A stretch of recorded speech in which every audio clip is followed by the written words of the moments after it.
گولیاں بھی چلا سکتے ہیں، آپ کی صفوں میں لوگ ایسے گھسا سکتے ہیں جو توڑ پھوڑ کریں، تشدد پہ اکسائیں، بات کو ہٹانے کی کوشش کریں. تو آپ کو آگے ہٹنے اور پیچھے ہٹنے دونوں کے بارے میں سوچ کے جانا چاہیے، اپنی ذہانت سے کام لینا چاہیے. یہ جو ہے نا پروانہ تصور کہ جی یہ ہے بزدلی اور بہادری والی بات نہیں ہے. ہر لڑائی میں چھپنا اور حملہ کرنا ہوتا ہے، آنکھ مچولی ایک. دوسرا، جب آپ لڑائی شروع کرتے ہیں، جیسے 1 ملین مارچ کی بات ہو رہی تھی، 1 ملین مارچ اخیر ہے. شروع کیسے ہوگی؟ میں کل اس پہ سوچ رہا تھا. جمع تفریق 1 ملین مارچ کا مطلب ہے 1000 جگہوں پہ آپ 1000 لوگ اکٹھے کریں. تو آپ اگر 1000 جگہوں پہ 1000 بندے اکٹھے کریں گے وہ 1 ملین ہو جائیں گے. چھوٹی چھوٹی لڑائیاں لڑیں، چھوٹی چھوٹی آنکھ مچولیاں کھیلیں، ان کو زچ کر دیں. ان کے پاس جو ہے وہ قوت اتنی ہے کہ مسلسل باقی سب کام چھوڑ کے اسی کے پیچھے لگے رہیں. اور جو آپ کے مخالف ہیں ان کی جو غائب دماغی ہے، آپ کو مبارک ہو. آپ تو 1 ملین کی 10 لاکھ کا پروگرام بنا رہے ہیں، انہوں نے 20 لاکھ افغانیوں کو آپ کے ساتھ لا کے کھڑا کر دیا. بالکل غائب دماغی سے ان کے خلاف اعلان جنگ کر دیا. ان کے پورے پاکستان میں کاروبار ہیں، وہ زبان یہاں کی سیکھ گئے ہیں، شادیاں کر لی ہیں، بچے ان کے ساتھ ہیں، 40 سال سے رہ رہے ہیں. آپ نے غاصبانہ کام شروع کر دیا اور وہ زیادہ تجربہ کار ہیں، ان کے زیادہ آپس میں اکٹھ ہیں. تو وہ آپ اس سے گھبرائے نہیں. تو پہلا آپ آنکھ مچولی کھیلنا شروع کریں. آنکھ مچولی کو آپ یہ نہ سمجھیں یہ بزدلی یا بے غیرتی ہے، یہ مہارت ہے، یہ چالاکی ہے. جیسے حماس نے کیا وہی کام کیا ہے. وہ پیشہ ور لوگ ہیں جنہوں نے اتنی بڑی غاصبانہ ریاست کے خلاف لڑائی لڑی ہے. یہ چھوٹا کام نہیں، اپنی زندگیاں داؤ پہ لگا دی ہیں. مجاہد ہیں، لیکن انہوں نے آنکھ مچولی کھیلی ہے. اگر وہ جی پلیز اگر وہ ایسے ہی جا کے سر کنٹینیو. ٹکرا دیتے تو انہیں ملیا میٹ کر دینا تھا. انہیں پتہ ہی نہیں چلنے دیا.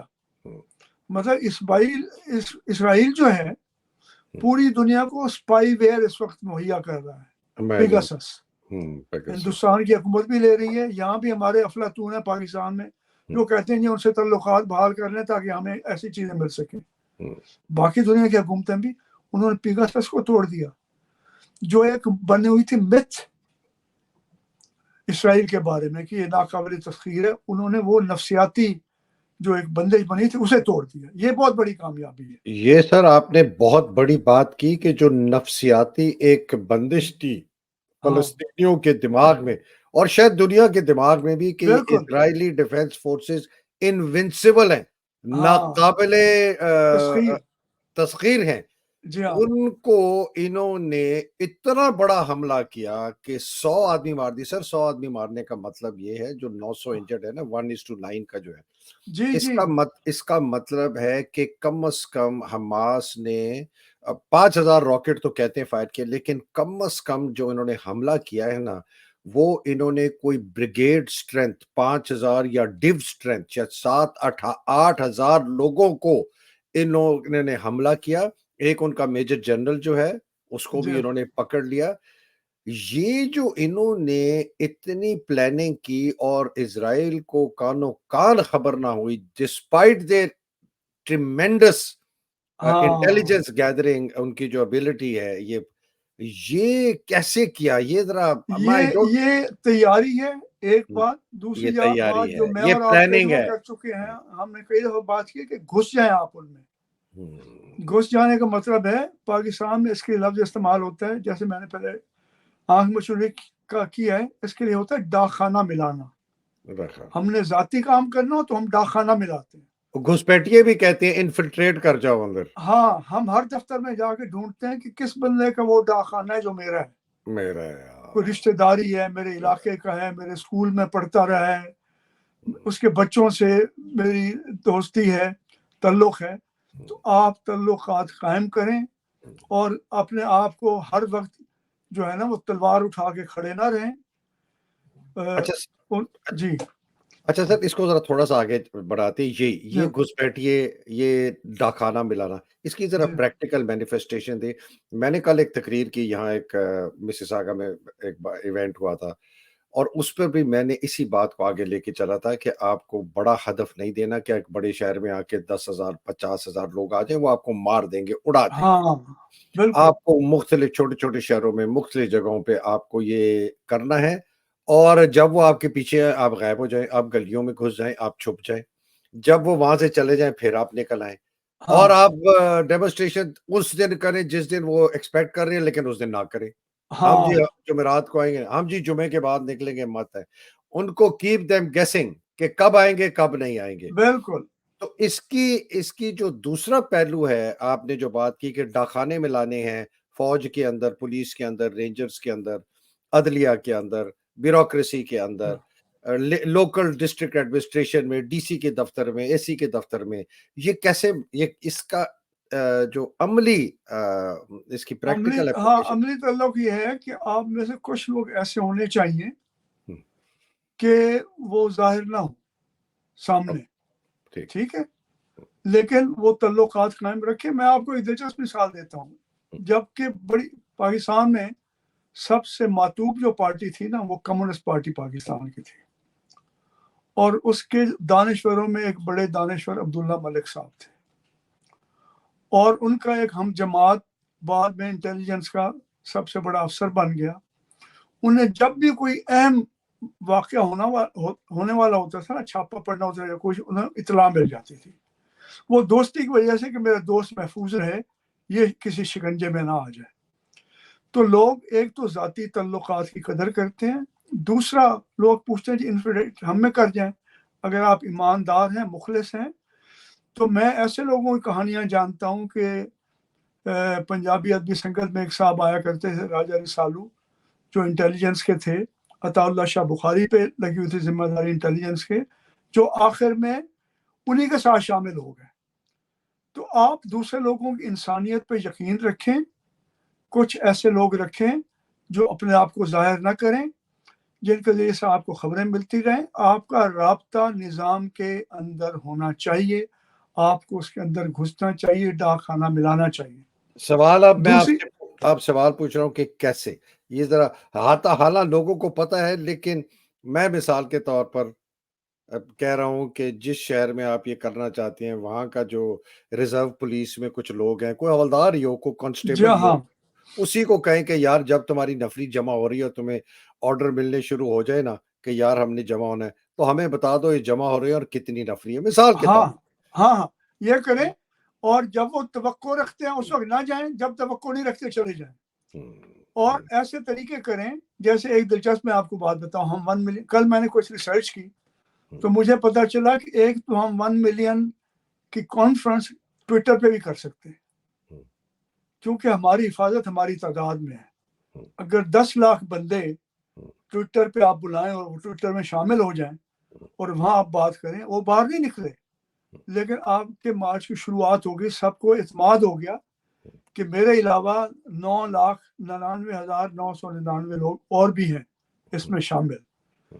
تو یہ ایک دوسری لڑائی کی شکل ہے کہ آپ ڈیجیٹل دور میں رہ رہے ہیں، تو آپ ٹویٹر پہ 10 لاکھ لوگوں کو اکٹھا کریں، پھر 1,000 کی چھوٹی لڑائیاں لڑیں، اس سے آپ سیکھیں، آپ کو دو پیش سارے آ جائیں گے۔ اصل بات آپ نے دو پیش سیکھنی ہے، جیسے میں نے پہلے کہا ہے کہ ابھی آنکھ مچولی کا وقت ہے، دھوبی پٹکے کا وقت نہیں ہے۔ دھوبی پٹکا جو پرانے پہلوان لڑتے تھے نا، دھوبی پٹکے کا مطلب ہوتا تھا کہ جو پہلوان مضبوط ہے، جس طرح سے دھوبی کپڑے کو پرانے زمانے میں تو واشنگ مشین نہیں ہوتی تھی، بھگو کے صابن لگا کے پتھر کے اوپر پٹک کے مارتے تھے، تو جو پہلوان دوسرے پہلوان کو اس طرح سے مارتا تھا اسے کہتے تھے اس نے دھوبی پٹکا لگایا۔ تو ابھی دھوبی پٹکے کا وقت نہیں آیا، آنکھ ابھی مچولی آنکھ کا ہے۔ مچولی کا وقت آیا۔ آنکھ مچولی کریں، ڈاک خانے ملائیں، ٹھنڈے رہیں، تعلقات قائم رکھیں۔ اور اب لوگوں نے پوچھا کہ انفلٹریٹر جو ہمارے میں گھس جائیں ان کو کیسے پہچانے، یہ بہت بتانا ضروری ہے، یہ عملی سیاست کی بات ہے۔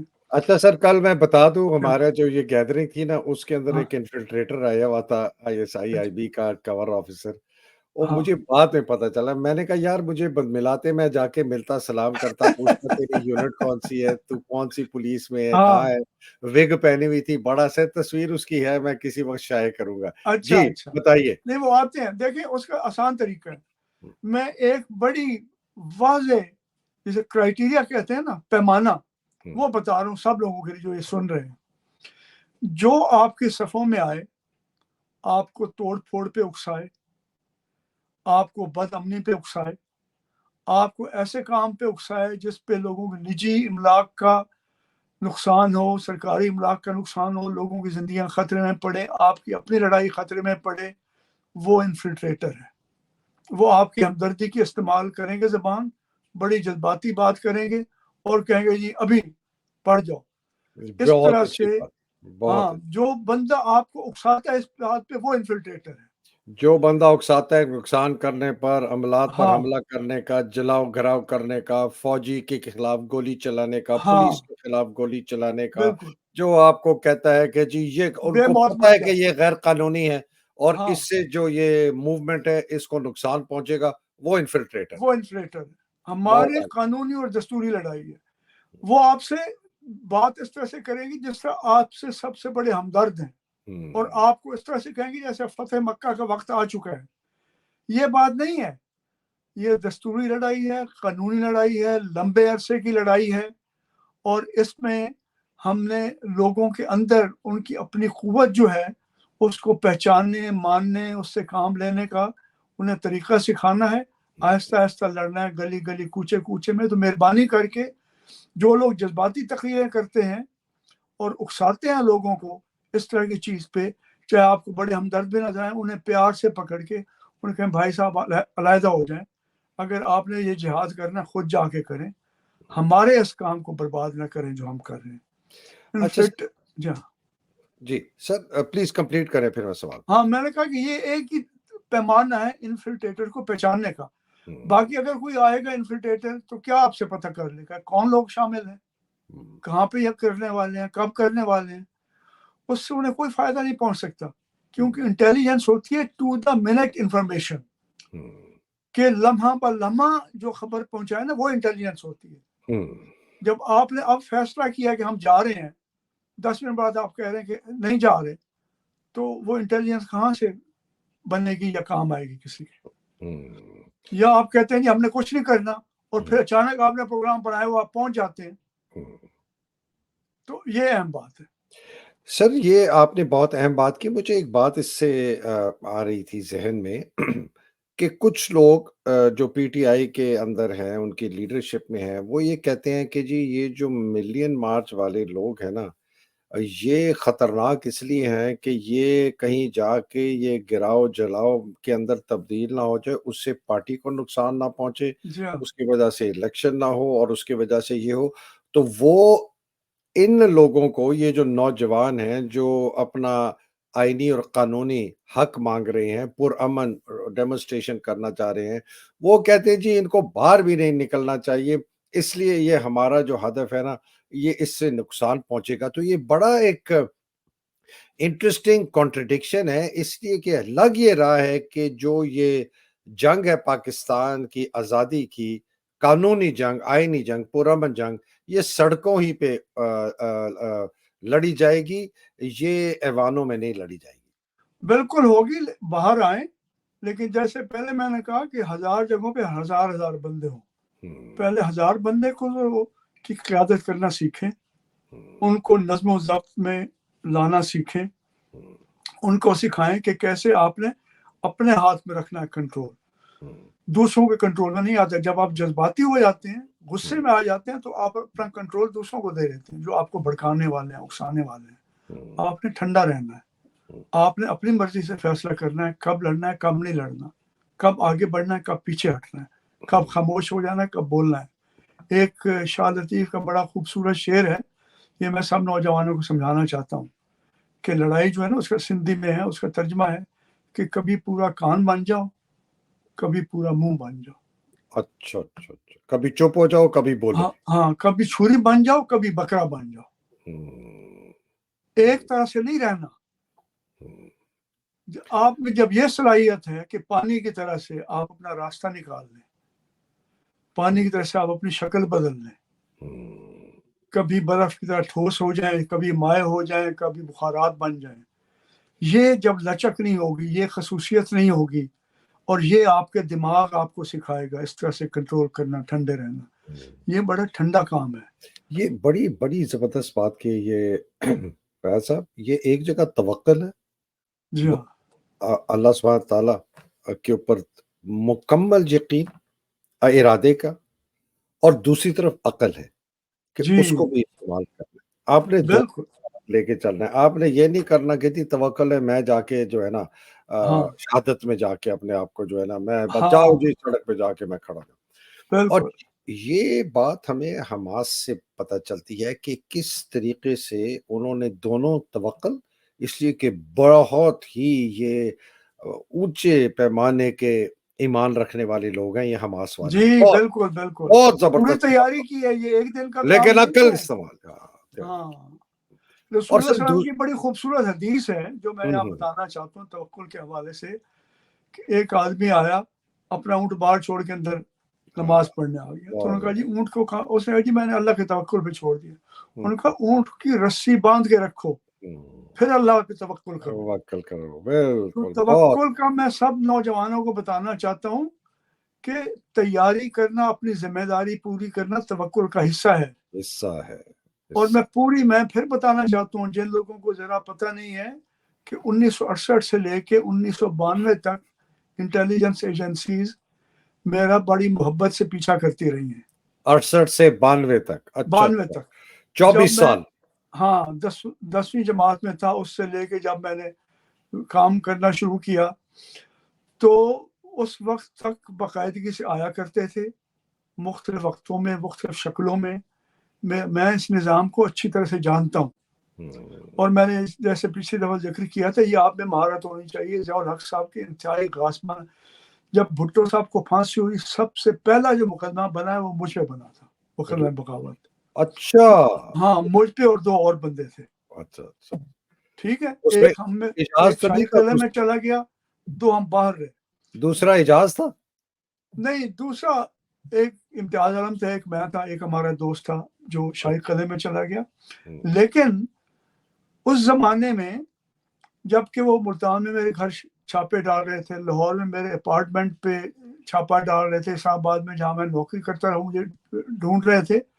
میں ایک تو اوورسیز ورکرز فاؤنڈیشن میں کام کرتا تھا جس کے سربراہ بھی ایک جرنیل تھے، اور اس میں کرنل اور میجر اور بریگیڈیئرز وہ ہمارے باسز میں سے تھے.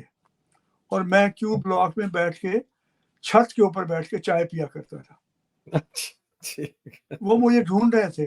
تو آپ خوف زدہ نہ ہوں، لیکن عقل سے کام بہت ضروری ہے اس لڑائی لڑنے میں. اچھا سر، یہ جو اس پہلو کو تھوڑا سا میں 1 منٹ کے لیے ٹھہرانا چاہتا ہوں. میں پوچھنا چاہتا ہوں کہ یہ جو بڑی بہت زیادہ ٹارچر ہوا ہے صداقت عباسی کو. مجھے کسی نے بتایا کہ ان کو اتنا مارا پیٹا گیا کہ جب ان کا انٹرویو لیا جا رہا تھا ان کو میک اپ کیا، اس سے بھی نہ چھپ سکا. تو وہ انہوں نے، اور انٹرویو شاید نہیں ہوا ابھی تک. اس کے بعد جو یہ تقریباً 1-2 درجن سٹیٹمنٹس آ گئی ہیں پی ٹی آئی لوگوں کی، جو کہ قرآن مجید پر حلف اٹھا رہے ہیں کہ اگر میں پکڑا گیا اور میرے سے مار کے یہ لیا جائے تو یہ میں آج جو بیان کر رہا ہوں وہ صحیح ہے. اس مہم کا آپ کا کیا ایک رائے ہے اس پہ؟ نہیں یہ بات بالکل صحیح ہے. ایک تو میں یہ بات کرنا چاہتا ہوں، اس طرح کا ظلم جو اب ہو رہا ہے کہ آپ لوگوں کے بیڈ رومز کی ویڈیوز بنا رہے ہیں، آڈیوز ان کی نجی گفتگو کی آپ وہ بھیج رہے ہیں، تشدد کر رہے ہیں، یہ طاقت کی نشانی نہیں ہے، یہ بوکھلاہٹ کی نشانی ہے. پہلی بات. دوسری بات اور کمزوری، بوکھلاہٹ اور کمزوری. بوکھلاہٹ اور کمزوری کی نشانی ہے. اور جو لوگ اس طریقے سے کوئی دنیا کی عدالت، عوام کی عدالت سمیت اگر آپ ان سے کوئی انٹرویو دلوا دیں، کروا لیں، اسے کوئی ماننے کو تیار نہیں ہوتا. اس جھوٹ کے پلندے کو کوئی نہیں مانے گا. یہ انتہائی ظالمانہ چیز ہے، یہ ان کی کمزوری ظاہر کرتی ہے. اور جو لوگ ان کے خلاف لڑتے ہیں نا، جنہیں ان چیزوں کا علم ہوتا ہے، وہ پھر اس کے طریقے سوچ کے رکھتے ہیں. تو سب سے آسان طریقہ تو ہے چھپ جائیں دوسری بات یہ ہے کہ سب پاکستان کو پتہ ہے کہ یہ جو اس طرح کی حرکتیں کر رہے ہیں اس سے ان کی سچائی ثابت نہیں ہوگی بلکہ ان کے جھوٹ پہ اور لوگوں کو پختہ یقین ہو جائے گا، اس کا الٹا نتیجہ نکلے گا. تو یہ ان سے ان کا اخلاقی دیوالیہ پن ثابت ہوتا ہے.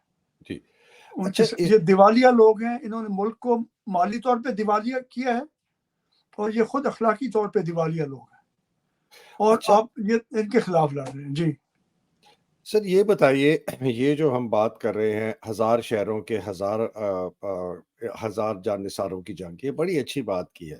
1000 people in 1000 cities، یا جی 100 شہروں میں بھی 100,000 بندہ ہاں نکل آئے مثال کے طور پر.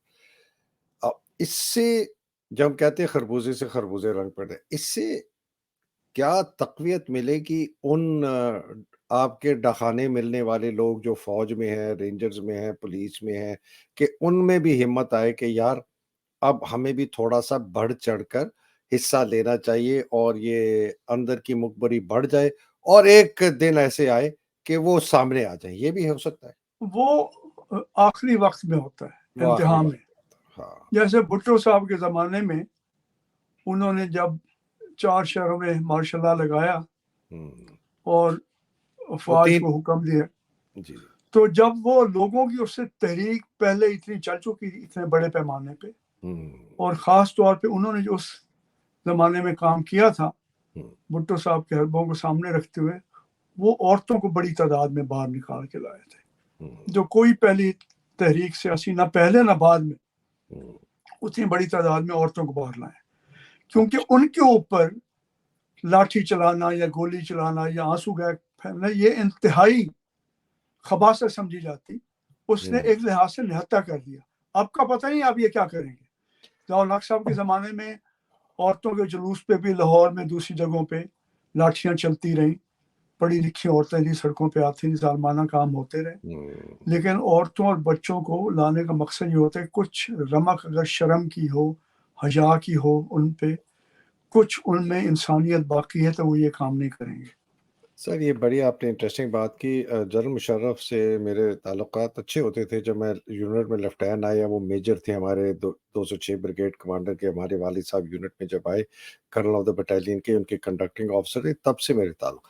2007 میں جب ان کی لائرز تحریک ہوئی، اس میں میں نے ویڈیوز دیکھی کہ کس طریقے سے پنجاب پولیس عورتوں کو اٹھا اٹھا کے پھینک رہی تھی وینوں میں. اور اس وقت by the way chief minister Pervaiz Elahi تھا. لوگ بھول جاتے ہیں. میں نے ایک بہت سخت آرٹیکل لکھا ڈان کے، وہ لیڈر پیج پہ چھپا.